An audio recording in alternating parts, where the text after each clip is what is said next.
While I was at the hospital recovering from surgery, my wife's father, the boss, texted me. "You're fired. We have already cleared out your desk. We don't need unreliable employees like you." I was lying next to the CEO of his biggest competitor, who had also just undergone surgery. I showed him the text and negotiated my new position. My wife's dad got hysterical when, you know that moment when you're lying in a hospital bed feeling sorry for yourself because you've got more tubes sticking out of you than a science experiment gone wrong, and you think to yourself, well, at least things can't get any worse. Yeah, well, the universe apparently took that as a personal challenge. There I was trying to figure out if the mystery meat they called dinner was actually edible or just some cruel joke the kitchen staff played on patients, when my phone decided to light up like a Christmas tree. Now, most people would probably ignore it. I mean, I'm literally connected to machines that beep every 5 seconds to remind me I'm still breathing. But apparently my masochistic tendencies were stronger than my common sense. The text was from Charles Whitford, my boss, my father-in-law, the man who'd given me his blessing to marry his daughter and then spent the next 7 years treating me like I was some kind of corporate parasite he couldn't quite shake off.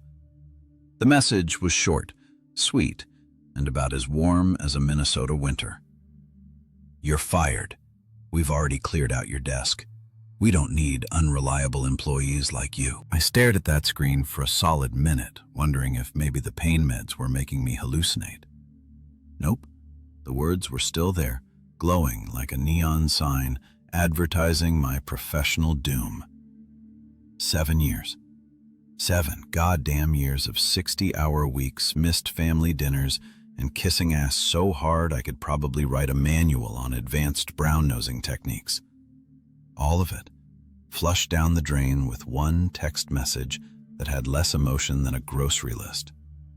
The timing was just chef's kiss perfect. Here I am, fresh out of emergency surgery. Nothing too dramatic, just my appendix deciding to go rogue and try to kill me with stitches holding my gut together like a poorly sewn teddy bear.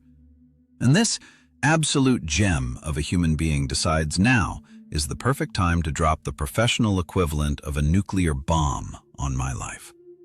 I mean, I get it. Charles never really liked me.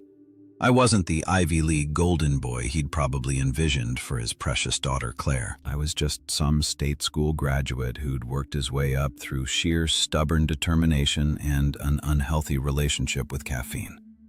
But firing me while I'm literally hooked up 2 and 4 drip? That takes a special kind of creativity in the cruelty department. The really beautiful part, the unreliable employee comment. Apparently, nearly dying from a burst appendix makes you unreliable in Charles's book. I should have just toughed it out, right? Maybe died at my desk like a proper corporate drone. Would have saved him the trouble of firing me, I guess. I was still processing this masterpiece of passive-aggressive destruction when I noticed the guy in the bed next to me. Silver hair, sharp eyes that looked like they'd seen more boardroom battles than most people see Netflix shows, and an air about him that screamed, "I could buy and sell you before breakfast." He was pretending to read some financial magazine, but I could tell he was watching me out of the corner of his eye. "Rough day at the office?" he asked, his voice carrying that growly quality that comes from years of barking orders and probably smoking cigars in rooms where smoking cigars was definitely not allowed. I held up my phone, still displaying Charles's literary masterpiece. My father-in-law just fired me via text while I'm in the hospital. The guy's eyebrows shot up so fast I thought they might achieve orbit. That's impressive in the worst possible way. Yeah, well, Charles Whitford isn't known for his sensitivity training. And that's when something shifted in my temporary roommate's expression. A spark of recognition followed by what I could only describe as predatory interest, like a shark that had just caught the scent of blood in the water. Charles Whitford of Holstrom and Associates, the one and only. "Why, you know him?" The guy's smile could have powered a small city. "Oh, we've met Victor Hale. Summit Analytics. He extended his hand, and when I shook it, I felt like I was signing some kind of cosmic contract I didn't fully understand yet. Summit Analytics. Holy, I'd just been fired by my father-in-law in front of his biggest competitor. The universe's sense of irony was apparently operating at peak efficiency today. Well, Victor said, settling back into his pillow with the satisfied look of a cat who'd just spotted a particularly fat mouse. This is interesting. Interesting. Didn't even begin to cover it. Here I was, professionally destroyed, physically held together with medical-grade thread and tape, lying next to the one person in the entire business world who'd probably pay good money to watch Charles Whitford suffer. It was like finding out your worst enemy's biggest rival was your new neighbor, except instead of borrowing sugar, we were talking about corporate warfare. The machines around me kept beeping their electronic symphony. The hospital smell of disinfectant and despair filled my nostrils, and my phone sat silent on the bedside table like a loaded weapon. But for the first time since I'd woken up from surgery, I wasn't thinking about the stitches in my gut or the fact that hospital gowns were clearly designed by someone who hated human dignity. I was thinking about possibilities. Charles thought he'd kick me while I was down, thought he timed it perfectly to crush whatever fight I had left in me. But looking at Victor Hale's knowing smile and feeling the first stirrings of something that might have been hope or maybe just really good pain medication, I started to wonder if maybe, just maybe, Charles had made the biggest mistake of his miserable life. Game on, you magnificent bastard. So there I was, staring at this silver-haired guy who just introduced himself as the business equivalent of Darth Vader to Charles's Luke Skywalker. Except in this twisted version, Vader was actually the good guy, or at least the guy who wasn't a complete. The jury was still out on that one. Victor Hale, Summit Analytics, the name that made Charles's eye twitch every time it came up in conversation, which, let me tell you, was more often than you'd think. Charles had this weird obsession with Summit, like a high school quarterback who couldn't get over losing the big game 20 years ago. Except instead of reminiscing about glory days, Charles spent board meetings bitching about those corporate raiders and their unethical business practices. Rich coming from a guy who just fired his son-in-law via text message from a hospital bed. Victor was still looking at me with that sharp smile, and I could practically see the wheels turning in his head. This wasn't just coincidence anymore. This was opportunity dressed up in a hospital gown and hooked 2 and 4 drip. Bad news? He asked again, nodding toward my phone. But the way he said it suggested he already knew exactly how bad it was. There's something about powerful people. They can smell weakness and opportunity from a mile away, like bloodhounds with expense accounts.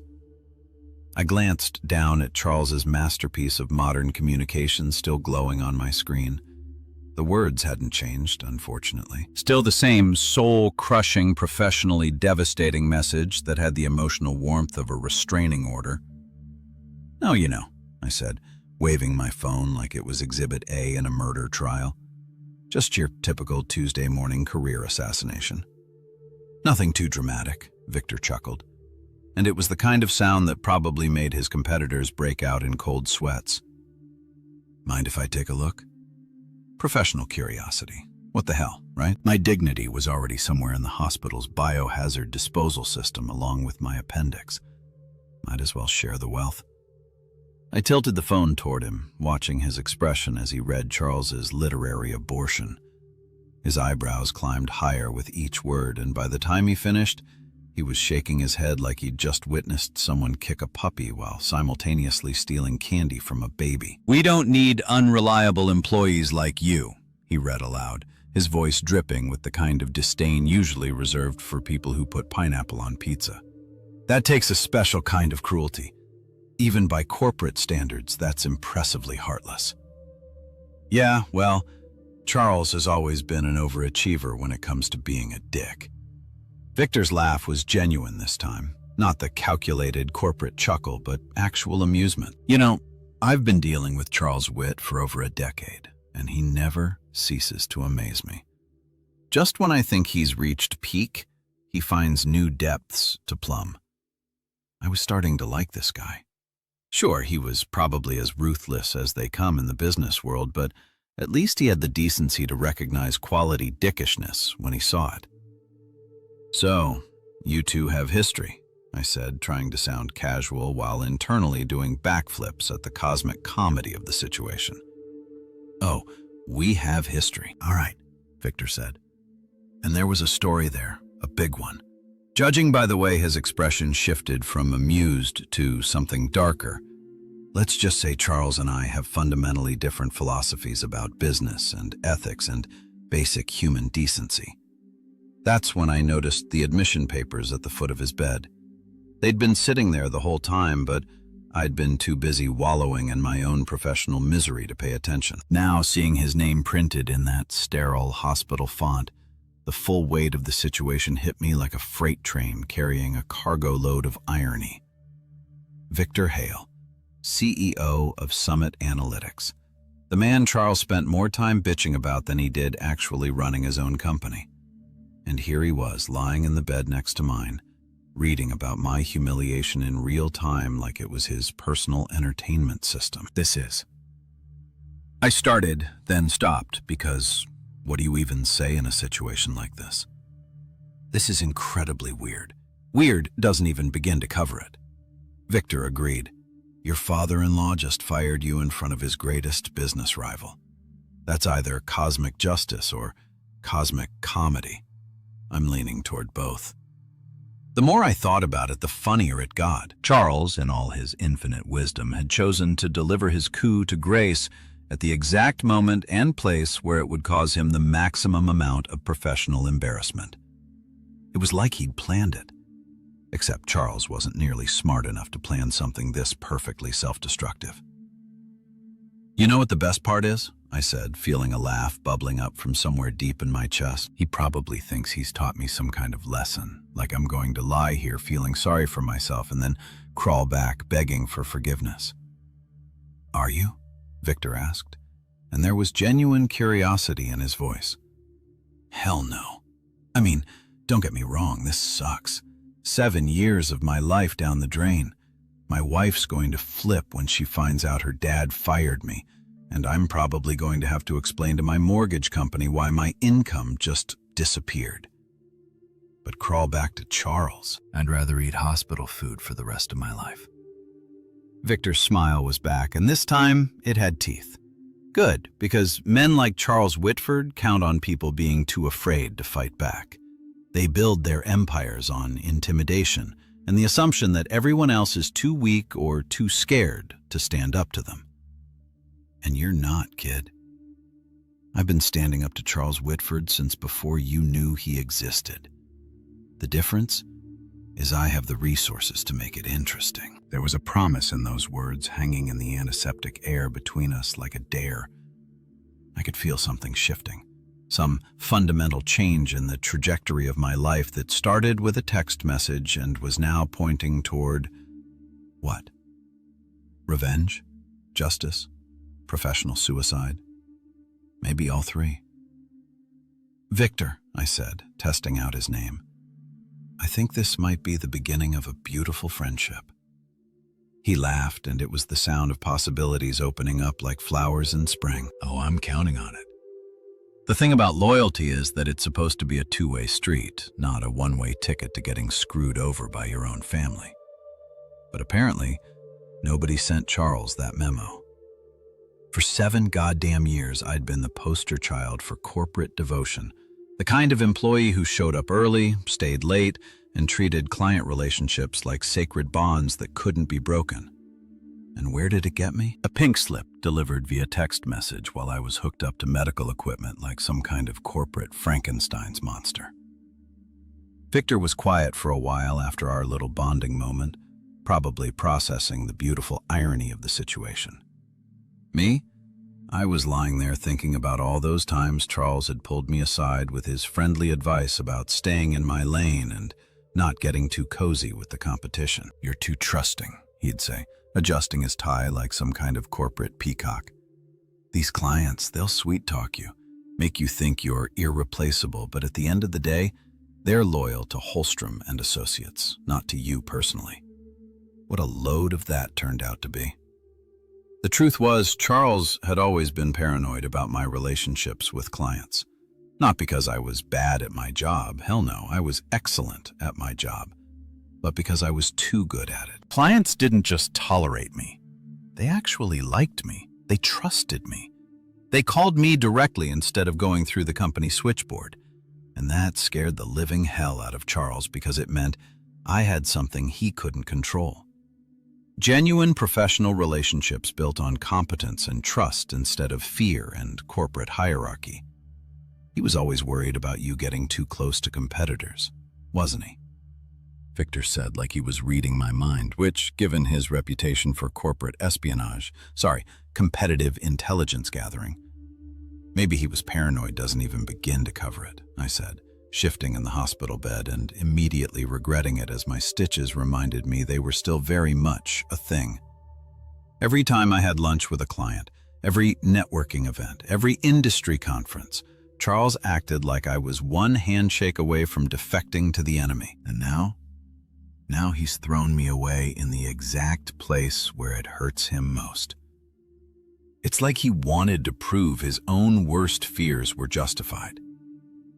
Victor's smile was the kind that probably gave his competitors nightmares. Charles doesn't understand loyalty because he's never inspired it. He confuses fear with respect, intimidation with leadership. But your clients? They don't see you as replaceable, do they? That hit home like a punch to the gut, except in a good way, because Victor was right. My clients didn't give a shit about Holstrom and Associates. They cared about results, and I was the one who delivered them. When Angela Torres at Northridge Manufacturing had a crisis at 2 a.m., she didn't call the company hotline. She called me. When Meridian Logistics needed someone to untangle their supply chain nightmare, they didn't ask for whoever's available. They asked for me specifically. I'd built those relationships, one conversation, one solution, one late-night crisis call at a time. Charles might own the company name on the letterhead, but those clients, they were mine in every way that actually mattered. Son of a, I muttered, the realization hitting me like a freight train. He didn't fire me. He freed me. Now you're getting it, Victor said, looking like a proud teacher whose student had just figured out calculus. Charles wanted you humiliated and weak. Instead, he's just eliminated the one thing that was keeping you tied to his sinking ship. The more I thought about it, the more brilliant Charles's stupidity became. For years, I'd stayed at Holstrom because of misplaced loyalty, family obligation, and the comfortable inertia of a steady paycheck.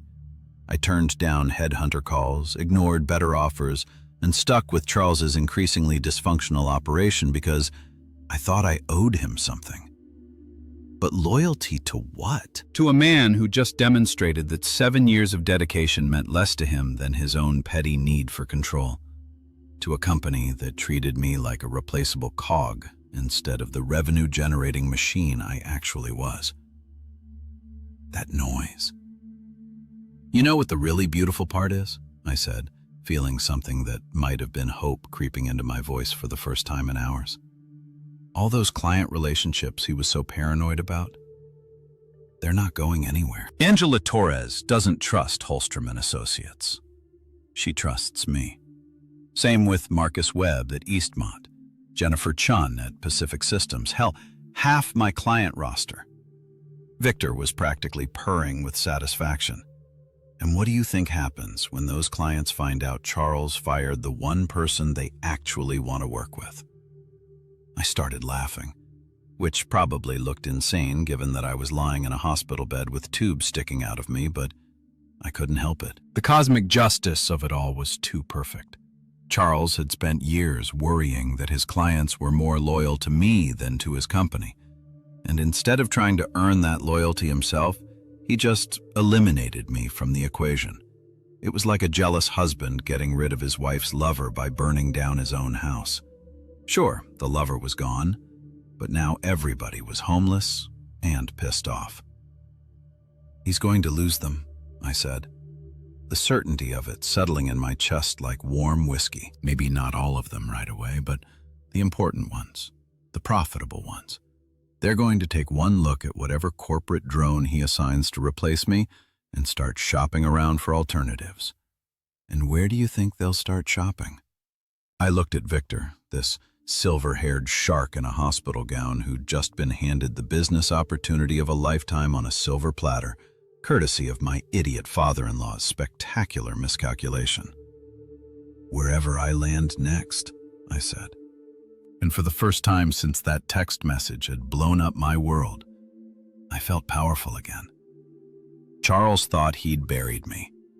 Instead, he just planted the seeds of his own destruction, and I was going to water them with every client relationship he'd been too stupid to value. The next morning came way too early, announced by the familiar symphony of beeping machines and the breakfast carts squeaking down the hallway like a rusty harbinger of whatever culinary nightmare they were calling food today. I'd spent most of the night staring at the ceiling, my mind racing between righteous anger and the slowly dawning realization that maybe, just maybe, Charles had done me the biggest favor of my professional life. Victor was already awake when I turned my head, propped up in his bed with a notepad balanced on his knees, scribbling away like some kind of boardroom general planning his next campaign. The guy looked like he could run a Fortune 500 company from a park bench, let alone a hospital bed. There was something almost intimidating about watching him work. The focused intensity, the way his pen moved across the paper with surgical precision. "Jesus, do you ever stop working?" I asked, my voice still rough from sleep and whatever industrial-strength pain medication they'd been pumping into my system. He glanced up and that shark smile was back in full force. Sleep is for people who don't have billion-dollar companies to run. Besides, I had some thinking to do about our conversation yesterday. Our conversation, right. The part where I'd basically had my entire professional life implode in front of Charles's biggest competitor. I was starting to feel like a character in some twisted corporate fairy tale. Except instead of finding a glass slipper, I'd found myself on the radar of a man who could probably buy and sell small countries before lunch. "How many accounts did you handle at Holstrom?" Victor asked, his pen poised over the notepad like he was conducting some kind of informal interview. I hesitated for a moment, wondering if this was the kind of information I should be sharing with the enemy. But then I remembered that Charles had already declared me the enemy. So what was the point of corporate loyalty to a company that had just kicked me to the curb? 9 major clients, I said, the words feeling strange in my mouth. It was weird reducing 7 years of my life to a simple number. Combined annual revenue of about 42 million. Victor's eyebrows shot up so fast I thought it might achieve escape velocity. 42 million, and they all dealt with you personally. That's how I work. Or worked, whatever. The past tense felt like a knife twist. I don't believe in the corporate buffer zone hits the fan. And they trusted you personally, not just the Holstrom name. I thought about Angela Torres calling me at midnight when her production line went down, about Marcus Webb inviting me to his daughter's wedding, about Jennifer Chin asking for my advice on her company's expansion plans. These weren't just business relationships. They were partnerships built on mutual respect and proven results. "Yeah," I said, and the certainty in my voice surprised me. They trusted me. Hell, half the time I think they forgot I even worked for Holstrom. I was just their guy. Victor set down his pen and leaned forward, and suddenly the air in the room felt charged with possibility. And what do you think would happen if their guy suddenly wasn't tied to Charles Whitford's sinking ship anymore? The question hung between us like a loaded gun. I knew what he was getting at. Of course, it wasn't exactly rocket science, but hearing it out loud, having someone else acknowledge what I'd been thinking all night, made it feel real in a way that was both thrilling and terrifying.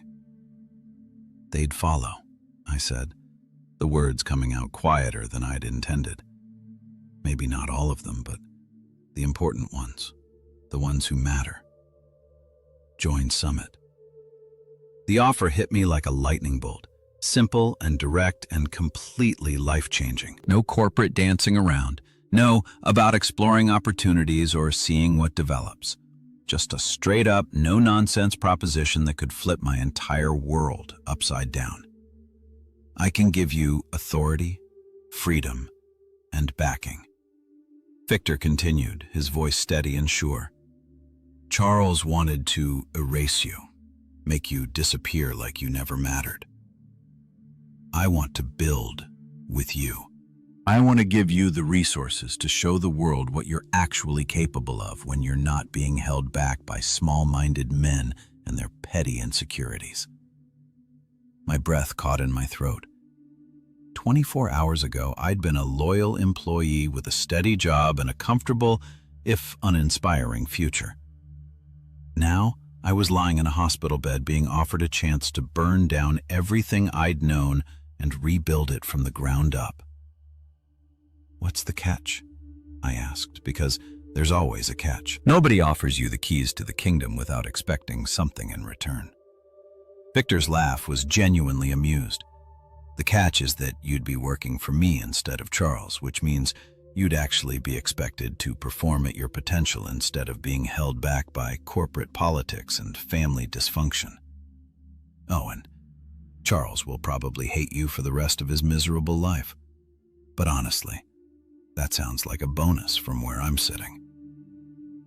The man had a point. Charles's hatred was starting to feel less like a threat and more like a badge of honor.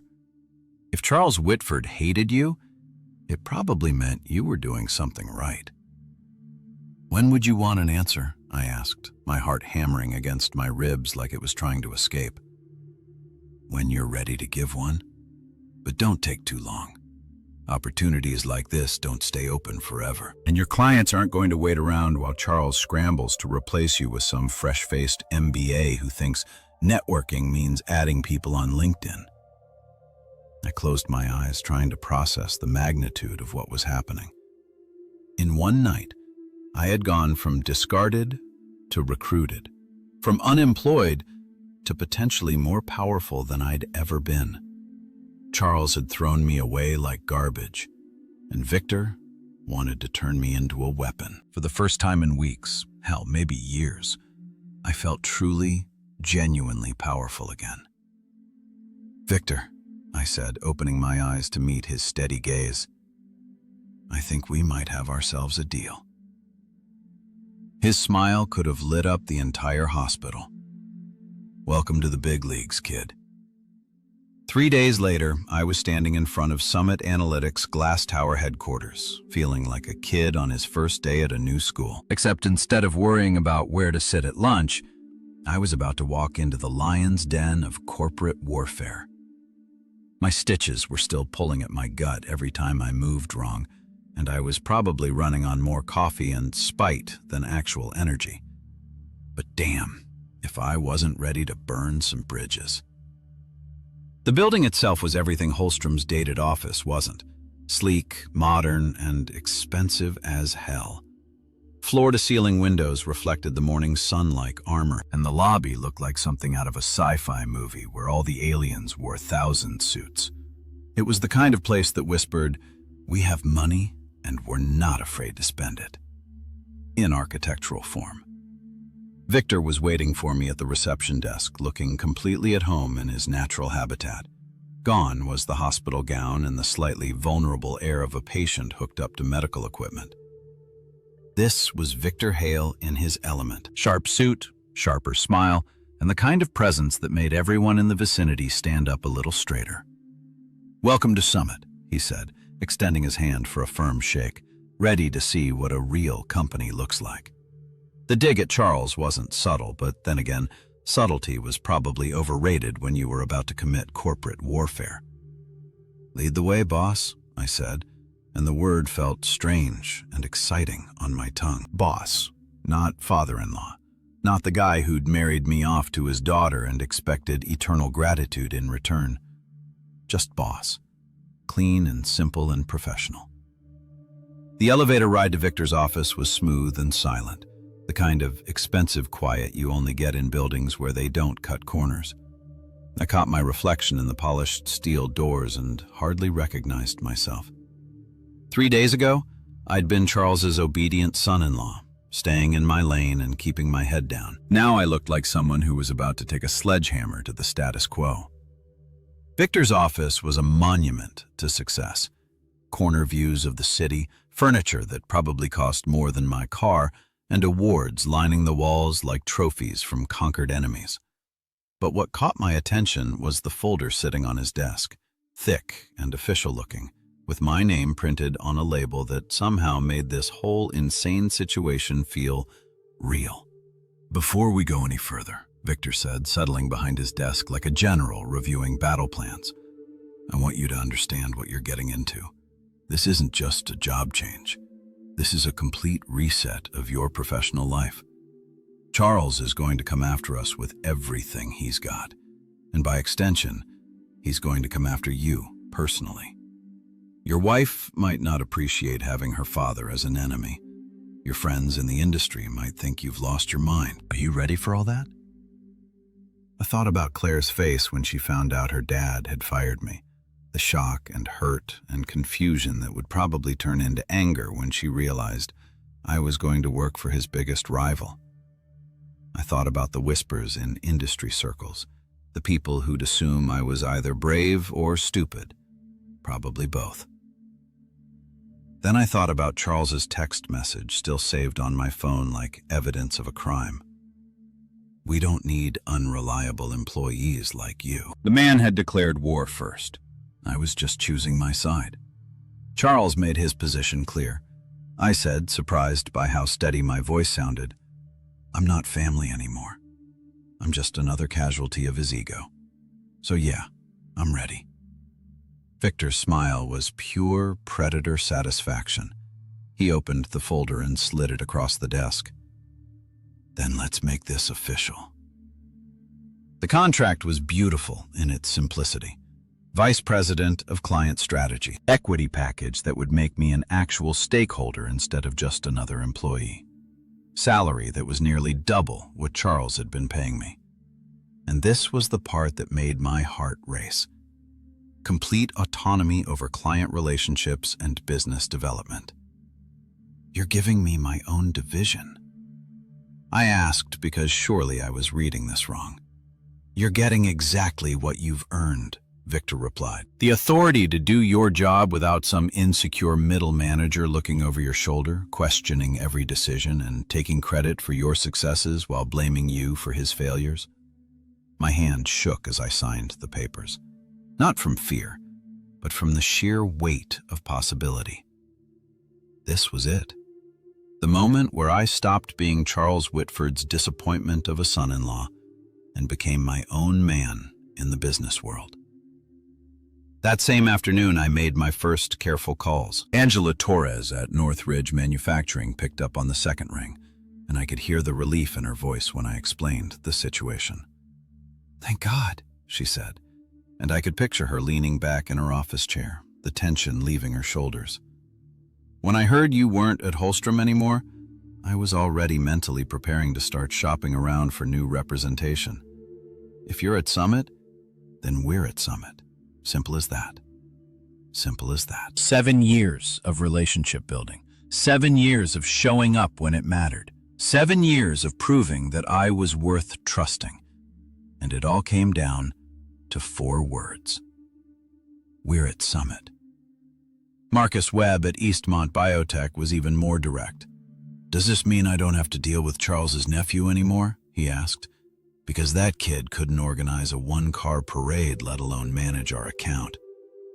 "That would be correct," I said, trying not to laugh. "Outstanding. Send me the paperwork."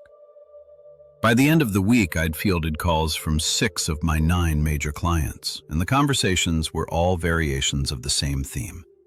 Where you go, we go. Charles's worst fears were coming true in real time.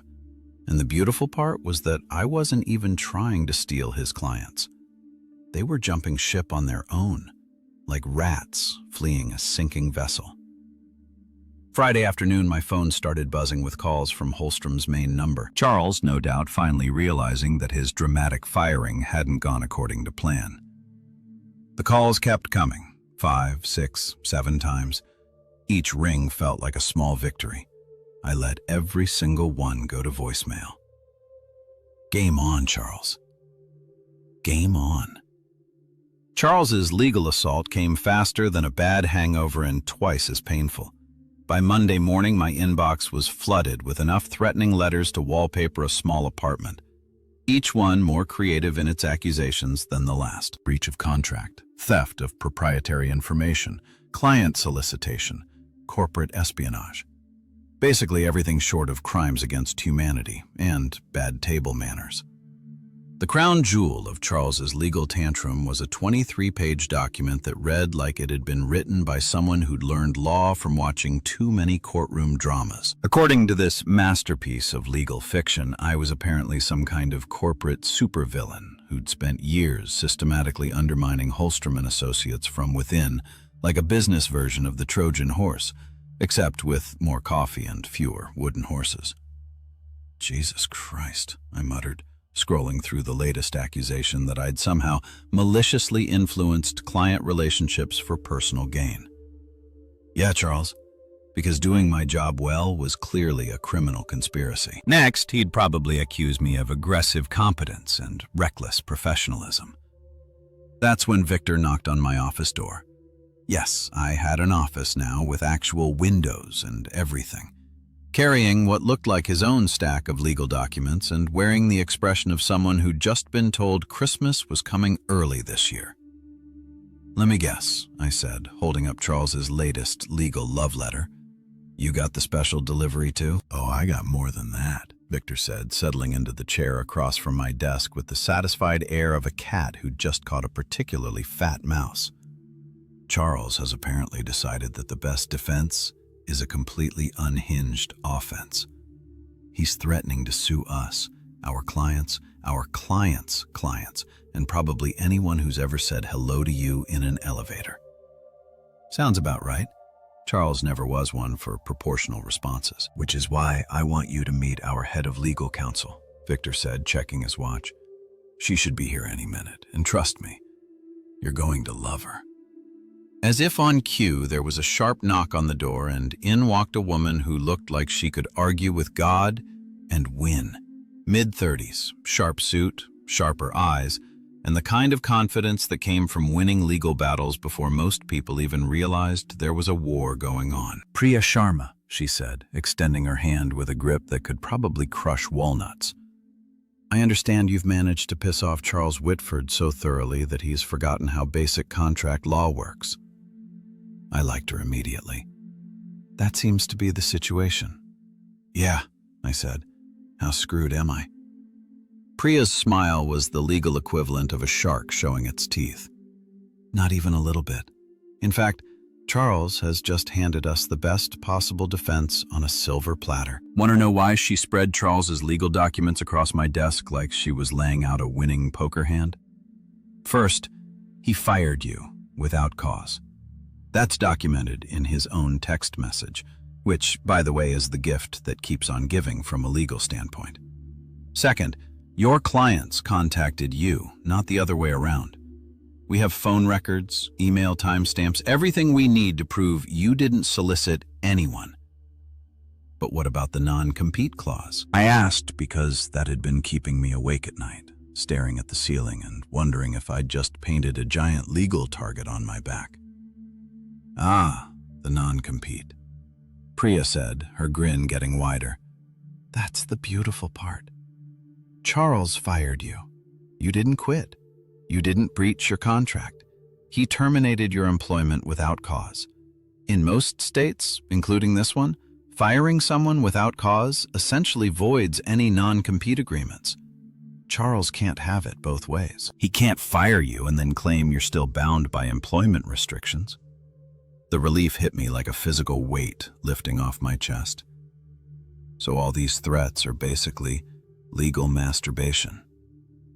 Priya finished. Charles is throwing around big words and scary letterhead, hoping you'll get intimidated and crawl back to him begging for forgiveness. But legally speaking, he's got about as much ground to stand on as a house built on quicksand during an earthquake. Victor was practically glowing with satisfaction. It gets better. Tell him about the key person clauses. Oh, this is the really fun part, Priya said, pulling out another set of documents. See, Charles was so paranoid about losing clients that he built key person clauses into most of his major contracts. Basically, provisions that allow clients to terminate their agreements if certain essential personnel, that would be you, are no longer with the company. I stared at the documents, the implications slowly sinking in. So when Charles fired me, he basically gave his biggest clients a legal roadmap for walking away. Priya finished. It's like he wrote himself a how-to guide for destroying his own business and then followed it step by step. The cosmic justice of it all was almost too perfect. Charles's own paranoia and need for control had become the very weapons that were now being used against him. He'd been so worried about losing clients that he'd built escape hatches into his own contracts. And then he'd gone ahead and given those clients every reason to use them. What Charles thought was his strength, total control over every aspect of his business, is actually his greatest weakness. Victor said, the more he tries to control, the more he creates opportunities for everything to fall apart. So what's our strategy? I asked because while it was nice to know we weren't completely influent, I wanted to know how we were going to turn this whole situation to our advantage. Priya leaned back in her chair looking like a general who'd just figured out how to win a war. We let Charles exhaust himself with legal threats while we document every single client who leaves Holstrom voluntarily. Every phone call, every email, every meeting, we create an airtight paper trail that shows these clients are making informed business decisions based on their own interests, not because of any improper solicitation on our part. And then we sit back and watch Charles implode under the weight of his own stupidity, while his clients line up to work with someone who actually understands what customer service means. For the first time since this whole insane journey started, I felt like we weren't just reacting to Charles's moves. We were setting the board for our own game. And the best part? Charles had handed us all the pieces we needed to win. The next 2 weeks felt like watching a slow-motion avalanche, except instead of snow and rocks, it was Charles's entire business empire crashing down around his ears. And I had front-row seats to the best show in corporate America. It started with a trickle, a few carefully worded emails from clients asking about transition procedures and continuity of service. But by Wednesday, the trickle had become a flood, and my phone was buzzing like a caffeinated beat every 5 minutes with calls from Holstrom clients who were suddenly very interested in exploring their options. Eastman Biotech COO. Jennifer Walsh didn't even bother with subtlety. Her email was so direct it could have been used as a legal document. If he's at Summit, transition us immediately. We have zero interest in working with Charles's replacement options.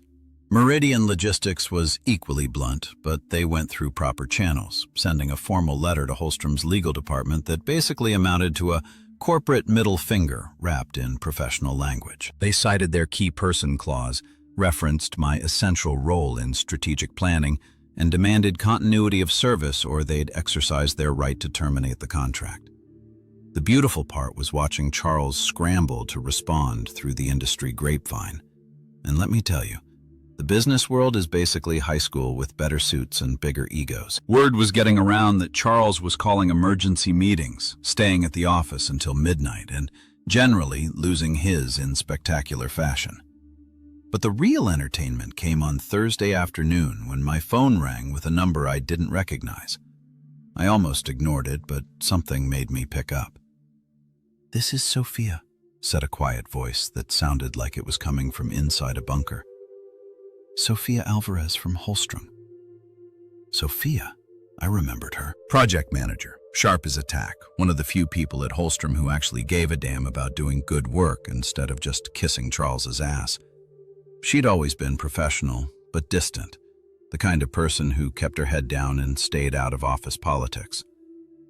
"Sophia, hey," I said, glancing around my office to make sure no one was listening. "How are things over there?" "Completely fucked," she said, and the profanity coming from quiet, professional Sophia was like hearing a nun drop an F-bomb. "Charles has lost his mind. He's been screaming at people, firing assistants left and right, and well, there's something you need to know." My blood went cold. "What kind of something?" "He's been backdating records, client communications, project timelines, even some of your old emails. He's trying to make it look like you were planning this for months, that you were deliberately sabotaging client relationships to set up your move to Summit." I felt like someone had just punched me in the stomach. "Are you sure? I've seen the files. He's got a whole folder of evidence that he's planning to use against you. Fabricated email chains, altered meeting notes, the works. He's basically creating a fictional narrative where you're some kind of corporate spy who was working for Victor all along. The bastard wasn't just trying to sue me. He was trying to rewrite history to make himself look like the victim. It was so typical Charles that I almost had to admire the audacity. Almost. "Sophia, why are you telling me this?" I asked. "Because while I appreciated the heads up, I couldn't figure out what was in it for her." "Because I saved copies," she said, and I could hear the steel in her voice. "Every original document, every unaltered file, every piece of evidence that shows what really happened. Charles thinks he's being clever, but he forgot that someone has to actually do the work of creating his fake evidence. And that someone is me." Holy Sophia wasn't just giving me a warning. She was offering to be a witness, an inside source who could prove that Charles was not just lying, but actively fabricating evidence to support his lies. That's incredibly dangerous for you," I said, because it was. If Charles found out Sophia was feeding me information, he'd destroy her career without a second thought. "I don't care anymore," she said, and there was a finality in her voice that told me she'd already made her decision. "I've watched Charles treat people like garbage for too long. The way he fired you, the way he's trying to destroy your reputation now, it's not right, and I'm not going to be part of it anymore." After Sophia hung up, I sat in my office for a long time, staring out at the city and trying to process what I just learned. Charles wasn't just fighting dirty. He was fighting insane. Fabricating evidence was beyond unethical. It was probably criminal. And if we could prove it, I called Priya immediately. "Interesting," she said after I'd filled her in on Sophia's call. "Very interesting. If we can document Charles's evidence tampering, we go from playing defense to having enough ammunition to blow up his entire operation. What do we need to do?" "We need Sophia to come in and make a formal statement. We need copies of everything she's saved. And we need to be very, very careful about how we handle this, because if Charles catches wind of what we're doing, he'll destroy everything, and probably Sophia's career along with it." That evening, Victor and I met in his office to discuss strategy. The city lights twinkled below us like a circuit board, and I couldn't help but think about how much my world had changed in just a few weeks. A month ago, I'd been Charles's obedient son-in-law, keeping my head down and playing by his rules. Now I was sitting in a rival company's headquarters, planning the systematic destruction of everything Charles had built. "The cracks in his empire are widening faster than we expected," Victor said, pouring himself a scotch that probably cost more than most people's monthly salary. "Between the client defections and now this evidence tampering, Charles is basically building his own funeral pay." "Think he'll actually go through with the lawsuit?" I asked.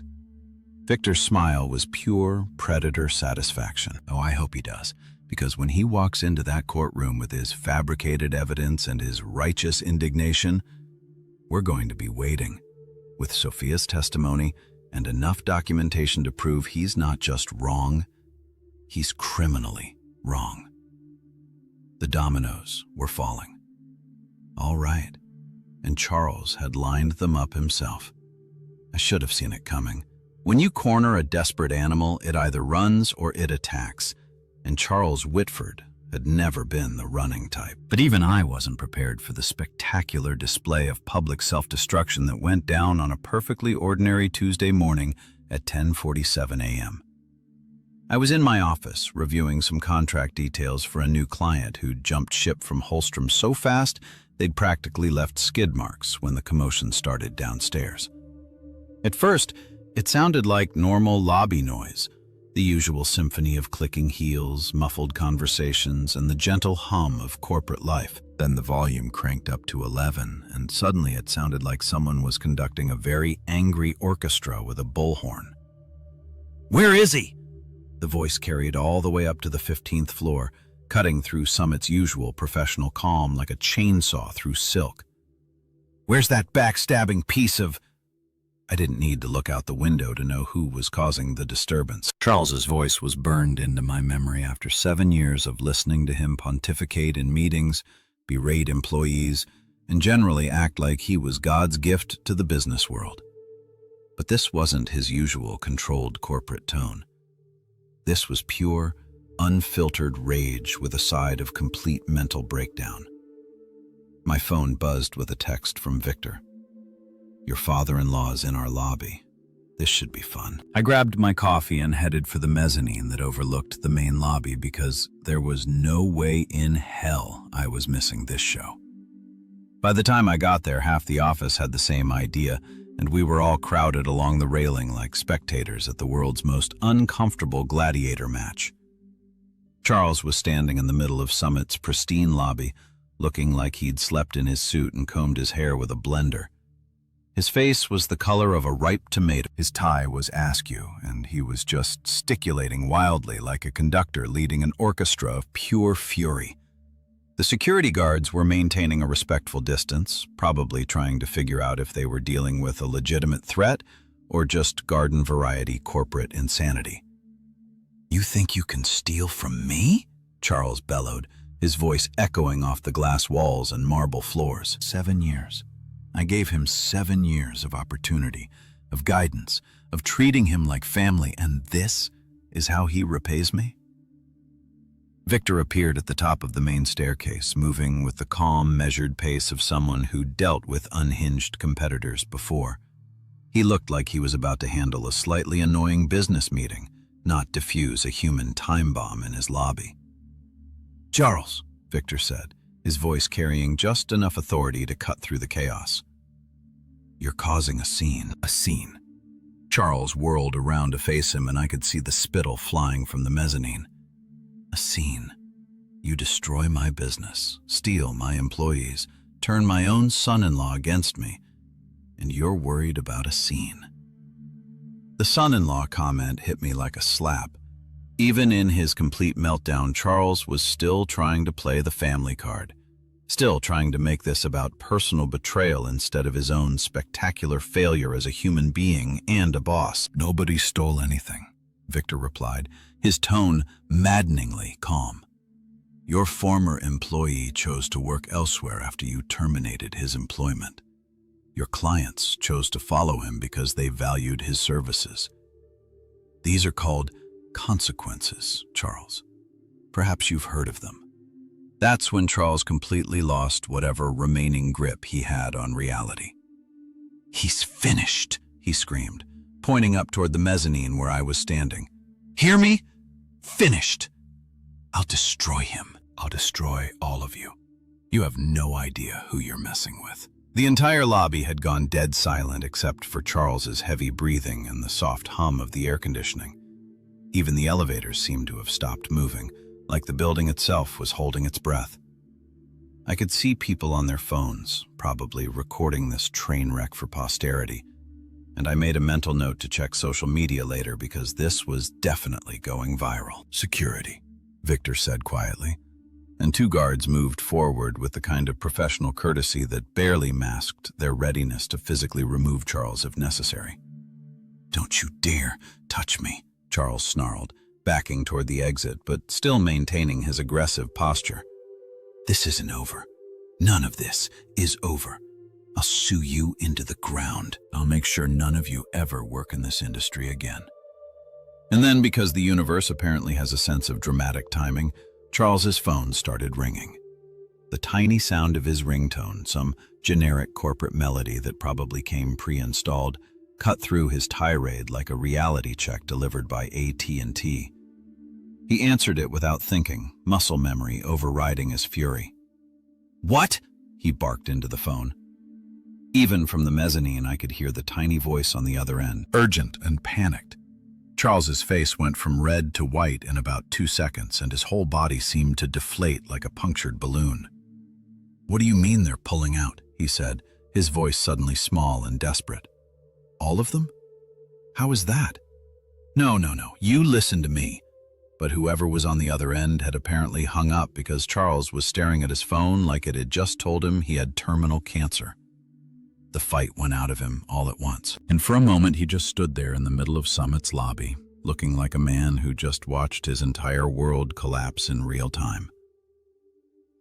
"They've ruined me," he said, his voice barely audible now. "You've ruined me." Victor's expression didn't change, but I could see the satisfaction in his eyes. "No, Charles, you ruined yourself. We just gave you the rope." Charles looked up at the mezzanine, his eyes finding mine across the distance. For a moment our gazes locked, and I saw something I'd never seen in Charles Whitford before. Complete, utter defeat. Not just professional failure, but the kind of soul-deep recognition that he'd lost everything, and it was entirely his own fault. "This isn't over," he said again, but the words had no strength left in them. They sounded like the last desperate gasp of a drowning man. Then he turned and walked out of Summit's lobby, his shoulders hunched and his step unsteady, looking like he'd aged 20 years and 20 minutes. From the mezzanine, I watched my former father-in-law disappear into the street, and I felt nothing. No satisfaction, no revenge, no sense of victory. Just the quiet realization that Charles Whitford had finally become exactly what he'd always been underneath the corporate bluster. A small, petty man who destroyed himself with his own hatred. That was the moment I knew we'd won. 3 weeks after Charles's public meltdown in Summit's lobby, I thought I'd heard the last of him. The industry grapevine had gone quiet about Holstrom and Associates, which in business terms is basically the equivalent of a death certificate. When people stopped talking about your company, it means there's nothing left worth discussing. Charles had become corporate roadkill, and everyone had moved on to fresher gossip. I was working late on a Thursday night, putting the finishing touches on a proposal for a tech startup that wanted to expand into the European market, when my phone buzzed with an unknown number. These days, unknown numbers usually meant headhunters trying to poach talent, or journalists looking for quotes about the Holstrom situation. So I almost let it go to voicemail. Something made me answer. Call it curiosity. Call it stupidity. Call it the same masochistic impulse that makes you slow down to look at car accidents on the highway. Hello. Silence, then breathing.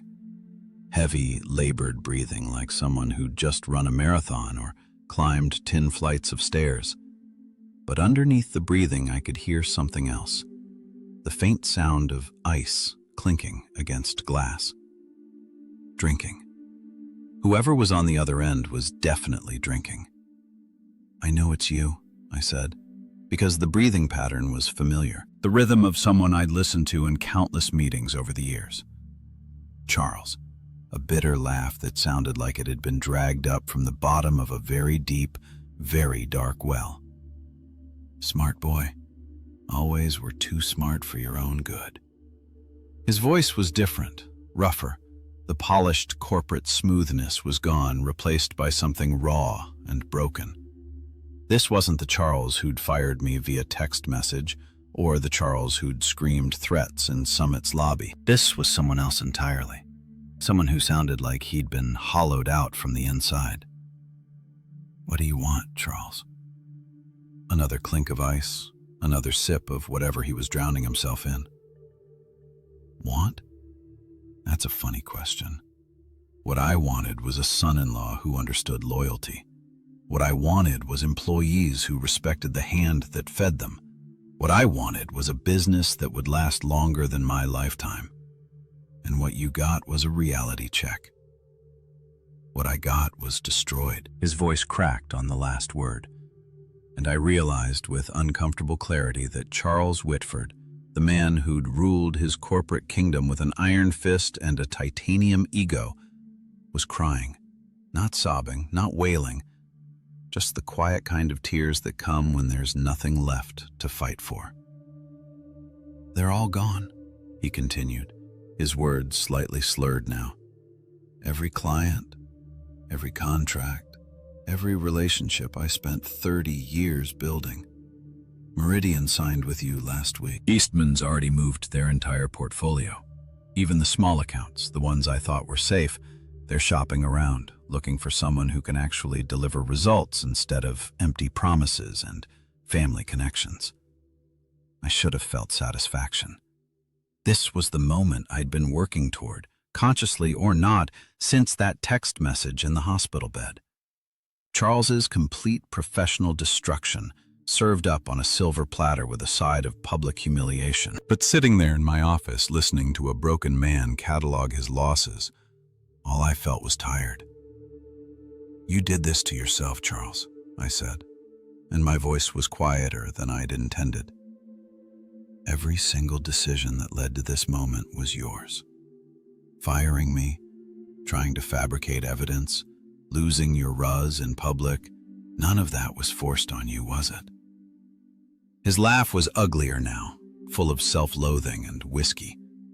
"Because from where I'm sitting, it looks like I was played from the beginning. You and Victor setting me up, manipulating me into making mistakes, pushing me until I snapped. The paranoia was still there, even in defeat." Charles couldn't accept that he destroyed himself through his own actions. There had to be a conspiracy, a master plan, someone else to blame for his downfall. "Nobody manipulated you," I said, feeling a flash of the old anger. "You fired me because you were paranoid and insecure. You tried to destroy my reputation because you couldn't stand the thought that your clients might actually prefer working with me. You fabricated evidence because you thought you could rewrite history to make yourself look like the victim. Every single self-destructive choice was yours, alone. Maybe the word came out as barely a whisper. Maybe you're right. Maybe I did this to myself. Maybe I was so worried about losing control that I guaranteed I'd lose everything." The admission hung in the air between us like a confession in an empty church. For 30 years, Charles had built his identity around being in control, being the smartest guy in the room, being the man who made the hard decisions and lived with the consequences. Now he was sitting in what I assumed was his empty office, drinking himself into oblivion and calling the man he'd tried to destroy. "The board met today," he said suddenly, his voice taking on a flat, matter-of-fact tone that was somehow more devastating than his earlier emotion. "Unanimous vote of no confidence. They're bringing in someone else to oversee the transition while they liquidate assets. 30 years of work, and it's all being sold off piece by piece to pay creditors. Charles, you know what the really funny part is?" He was talking faster now, like he needed to get the words out before he lost his nerve. "I thought I was protecting the company from people like you. People who might put personal relationships ahead of corporate loyalty, who might leave for better opportunities, who might not understand that sometimes you have to make hard choices for the greater good. And instead, I drove away the only people who actually gave a damn about doing good work. I kept the ass-kissers and the yes-men, the people who were too scared or too incompetent to threaten my position. And when the clients started leaving, all I had left were employees who couldn't tie their own shoes without a corporate manual." The ice clinked again, followed by a longer pause. When Charles spoke again, his voice was so quiet I had to strain to hear him. "You could have walked away quietly, taken a job somewhere else, started over, let this whole thing blow over. But you had to humiliate me. You had to make it public. Make it personal. Make sure everyone in the industry knew that Charles Whitford had been beaten by his own son-in-law. I didn't make it personal, Charles. You did that when you fired me in a hospital bed. Maybe you're right, he said again, and this time the word sounded like a death sentence. Maybe you're right about all of it. The line went quiet for so long I thought he'd hung up. Then, barely audible, I'm sorry. Before I could respond, the call ended, leaving me staring at my phone in the empty office, wondering if I'd just heard Charles Whitford's final words.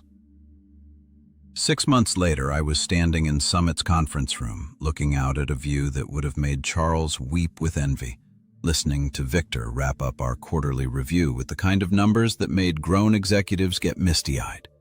47% growth in client acquisition, 62% increase in revenue from my division alone. And the cherry on top of this beautiful corporate Sunday, 3 former Holstrom clients had just signed multi-year contracts that were worth more than Charles's entire annual revenue in his best year.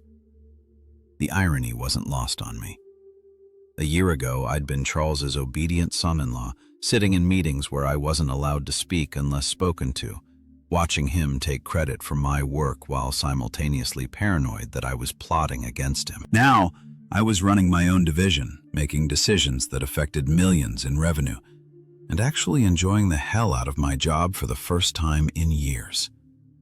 Outstanding work, Victor said, closing his laptop with the satisfied click of a man who just watched his investment pay off. In spectacular fashion. At this rate, we'll need to start discussing expansion into the West Coast market. Expansion. The word used to terrify me back in my Holstrom days, because expansion meant more responsibility, more visibility, more chances for Charles to find fault with my work and remind me of my place in the family hierarchy. Now it sounded like opportunity knocking with a sledgehammer. Priya was there too, because legal had become an integral part of our operations ever since Charles's spectacular legal implosion had taught us the value of covering our asses with military precision. The Meridian contract is locked down tight, she reported with the satisfaction of someone who's just built an unreachable fortress out of legal clauses. And their expansion into the Asian markets means we're looking at another 20% bump in billings. Sophia had joined us 3 months ago after Holstrom's final liquidation had left her officially unemployed, and Victor had snapped her up faster than a bargain hunter at a clearance sale. She'd brought with her not just her project management skills, but also a level of institutional knowledge about our former clients that had proven invaluable. Plus, she'd saved every single document that proved Charles's evidence tampering, which Priya kept in a legal safe, like nuclear launch codes. Speaking of Meridian, Sophia said, pulling up her tablet, they want to discuss the Southeast expansion project. Apparently, their board was so impressed with our Q3 results that they're fast-tracking the timeline. It was surreal. Honestly, these were the same clients who'd once been Charles's pride and joy, the accounts he'd used to demonstrate his business acumen and corporate leadership. Now they were calling us the best decision they'd ever made, praising our innovative approaches and responsiveness. The only thing that had changed was the absence of Charles's micromanagement and ego-driven decision-making. The meeting wrapped up with the usual pleasantries and scheduling of follow-ups, but Victor lingered after everyone else had left, settling into his chair with the expression of someone who had something important to discuss.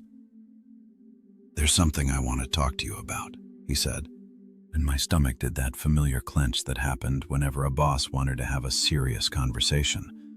Old habits die hard. Good something or bad something? Victor's laugh was genuine, not the calculated corporate chuckle I'd grown accustomed to with Charles. Good something. Very good something. The board has been watching your performance and they're interested in discussing a partnership track. Equity. Profit sharing, the whole 9 yards partnership. The word hit me like a physical force.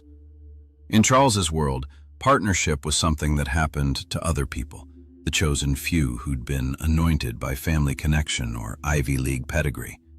It was never something that happened to state school graduates who'd worked their way up through competence and determination. Wow, I said, because sometimes the most sophisticated response is also the most honest one. That's incredible.